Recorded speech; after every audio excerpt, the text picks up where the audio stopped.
श्री गुरु जी के सुमिरन मात्र से नाशत विघ्न अनंत,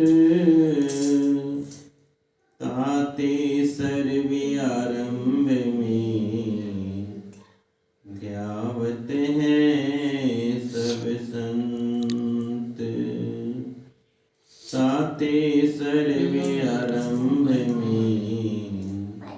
ध्यावत हैं सब संत। आप प्रगति से जगत में जीव काज सवारे, शबद नाम बनाई सुंदर, दुखद जीव उबारने। नम्रता और दीनता से भेंट सतगुरु लीजिए,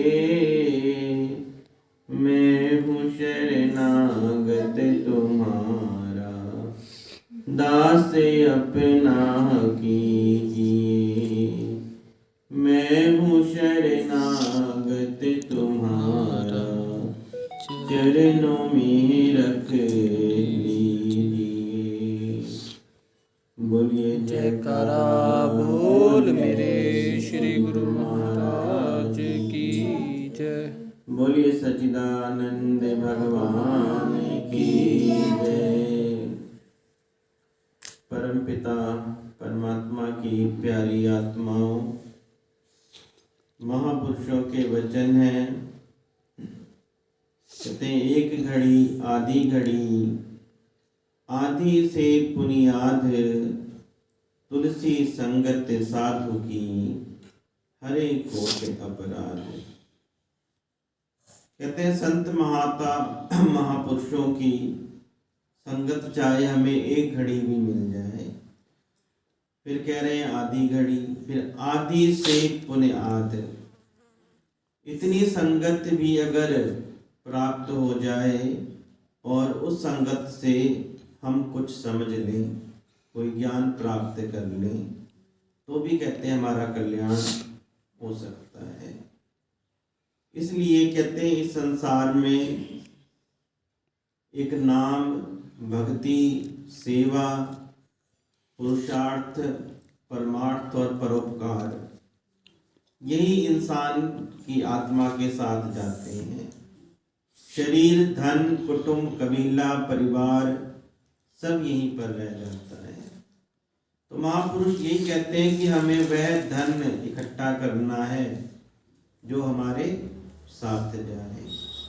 कबीर वह धन संचिए, जो आगे को होए, शीश उठाए गाठरी, जात न देखा कोई। कि वह धन इकट्ठा करना है जो हमारे साथ जाए। अब वो धन है क्या? वो नाम रूपी धन है। कौन सा धन है? नाम रूपी। जितना हम नाम जप लेंगे, जितनी हम सेवा कर लेंगे, जितना हम कोई दान पुण्य कर लेंगे, यही चीज हमारे साथ जानी है। इसका ही हमें अगर जन्म मिलेगा तो जन्म में कर्म बन करके ये हमारा साथ देगी, प्राप्त बनेगी हमारी। तो इसलिए महापुरुष कहते हैं कि ये मुक्ति का भी धाम है। सेवा करत होए नहीं कामी, तिसको होत प्राप्त स्वामी। कि सेवा करते करते भी अगर इंसान कामनाओं से मुक्त हो जाए, आशा, तृष्णा, राग, द्वेष, इन सब से मुक्त हो जाए, तब भी कहते हैं उसको ईश्वर की प्राप्ति हो जाती है। इसी प्रकार नाम के जपने से होता है। नाम जपे होए नह कामी, कि नाम जपने से भी इंसान कामनाओं से मुक्त हो जाता है। नाम जपने से, ध्यान करने से, योग लगाने से, समाधि में जाने से हमारे क्या होते हैं? पहले जन्म के जो पाप कर्म होते हैं वह नष्ट होते हैं और पुण्य कर्म एकत्रित होते हैं। इसलिए महापुरुष कहते हैं कि जैसे भी हो, उठत बैठत सोवत नाम, कह नानक जन के सदकाम, कि उठते बैठते सोते जागते जैसे भी हो हमें अपना ध्यान हमेशा नाम में लगाए रखना होता है। नामी बनना है। दुनिया के लोग क्या है? कामी है। संसार के लोग अनेक प्रकार की कामनाएं हैं, ऐसा हो जाए, ऐसा हो जाए, ऐसा हो जाए, परंतु महापुरुष कहते हैं कि हमें कामी नहीं, नामी बनना है। कि हम नाम की कमाई करें, नाम का जाप करें, नाम का स्वाध्याय करें और नाम के अंदर ही लीन हो जाए। जैसे जैसे नाम जपेंगे तैसे तैसे क्या आएगा? ज्ञान आएगा, वैराग्य आएगा, संसार से उपरामता आएगी। और अगर नाम नहीं जपेंगे तो फिर विकार आएंगे, है ना। अच्छाई नहीं आती तो क्या आती है? बुराई आती है। और बुराई जाएगी तो अच्छाई आएगी। इसीलिए सत्संग जो है वो हमारे जीवन के अंदर परिवर्तन लेके आता है। जब सत्संग सुनते हैं, ध्यान से सुनते हैं और उस पर अमली कार्रवाई करते हैं, चलते हैं, जैसा हमें संत महात्मा बतलाते हैं उसके अनुसार अगर हम अपना जीवन जीते हैं तो हमारे जीवन में क्या आता है? बदलाव आ जाता है। फिर ये मन जो होता है पहले कौवे के जैसा होता है, फिर ये हंस की न्याय हो जाता है। कहते हैं पहले ये मन काग था, करता जीवन घात, और अब ये मन हंसा गया, मोती जुग जुग खात। कि पहले इसके अंदर विकार ही विकार थे, विषय विकार, वासनाएं, क्रोध, लोभ। इंसान जो है इन सारों से भरा हुआ है। किसी में क्रोध है, किसी में लोभ है, किसी में मोह है, कोई अहंकारी है, किसी में आशा, तृष्णा, राग, द्वेष।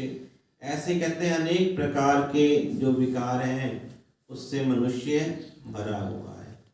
अब इन विकारों से दूरी कैसे होगी? इन विकारों से दूरी सत्संग के द्वारा होगी। तो सत्संग में आएंगे और ज्ञान हासिल होगा, ज्ञान से फिर नाम के अंदर सुरती लगेगी। जाएंगे, घर में बैठेंगे, नाम जपेंगे, आधा घंटा, 1 घंटा, 2 घंटा, धीरे धीरे अभ्यास करते करते उस नाम की कमाई को आगे बढ़ाएंगे, ध्यान करेंगे।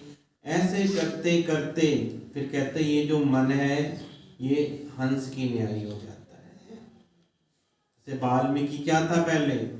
रत्नाकर डाकू। संतों की संगत की, संतों ने ज्ञान दिया, ज्ञान से जाके कहा भी जा अपने घर पूछ के आ, जो तू ये पाप कर्म करता है क्या इसका फल तेरे घर वाले भोगेंगे। लूट मार करता था चोर डाकू, किसी को लूट लिया, किसी को मार दिया।